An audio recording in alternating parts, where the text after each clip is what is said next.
Asalaamu calaykum waraxmatullaahi wabarakaatuh. Kusoo dhawaada Higgs Technology. Anigana waxaan ahay Maxamed Xaris. Maanta hadduu alla idmo waxaan idiin soo bandhigi doonaa arrin uu soo bandhigay YouTube, gaar ahaan oo u soo bandhigay janaalada waaweyn caalamiga ah ee leh kumanaanka kun ee viewers. Haddaba arrintaas maxay tahay? Sida hore u arki jirteenba, Facebook, Instagram iyo social mediaha barnaamijyada Imo-ga iyo WhatsApp-ka waxay lahaayeen barnaamij history status la yiraahdo. Haddaba YouTube ayaa soo bandhigay barnaamijkaas oo uu ku bilaabay YouTuber yaryar oo caalami ah. YouTuberada caalamka oo dhan looma wada fasaxin, laakiin waxaa loo fasaxay YouTuberada viewerska fiican haystaan, iyadoo si tijaabo ah loo qaaday 2 bari ka hor. Haddaba barnaamijkaas muxuu yahay, sidaas u shaqeeyaa? Anagoo baaritaan ku jirna waxaan idiin soo gudbinaynaa sida history-ga loo create gareeyo iyo sida uu u shaqeeyo. History-ga waxa uu dhacayaa 7 bari, sidoo kalena waxaad samayn kartaa video live ayaa ka samayn kartaa. Sida arki kartaan description-kan aad halkan kaga jeedaan, waxa uu qeexayaa qaabka video-ga loo soo dhigo history-ga.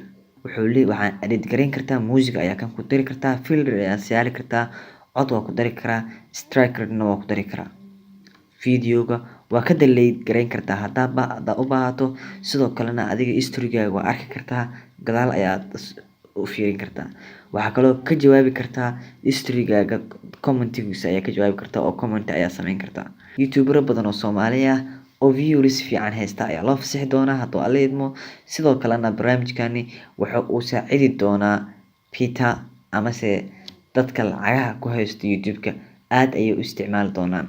Waana barnaamij aad u sareeya, waxaana hubaa in YouTube uu heli doono isticmaal gooni ah oo ka badan in video laga raadsado oo laga daawado amase video la dhigo, oo ay imaan doonaan dad badan inay ku xirnaadaan sida history-ga Facebook-ga iyo Instagram-ka iyo ay ugu xiran yihiin.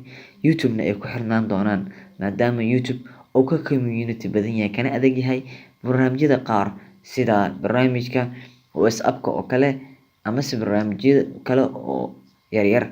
YouTube sida wada ogtihiin waxaa maalin walba la geliyaa malaayiin video ah oo loo geliyo qaab offline ah iyo qaar online ah. Laakiin barnaamijkan waxa uu wax weyn ka bedeli doonaa sida aan qabo horumarka uu sameynayo YouTube. Balse su'aashii la isweydiinayo ayaa waxay tahay, YouTube history-ga wuxuu aga ilaalin doonaa copyright sidoo aga ilaalin jiray video-yada la geliyo, muuqaalada caadiga ah iyo muusikada la geliyo. Sidaas si la mid ah miyuu history-giisa u ilaalin doonaa oo dadka u ciqaabi doonaa haddii wax qaladan amase video ayaga aysan lahayn ay geliyaan?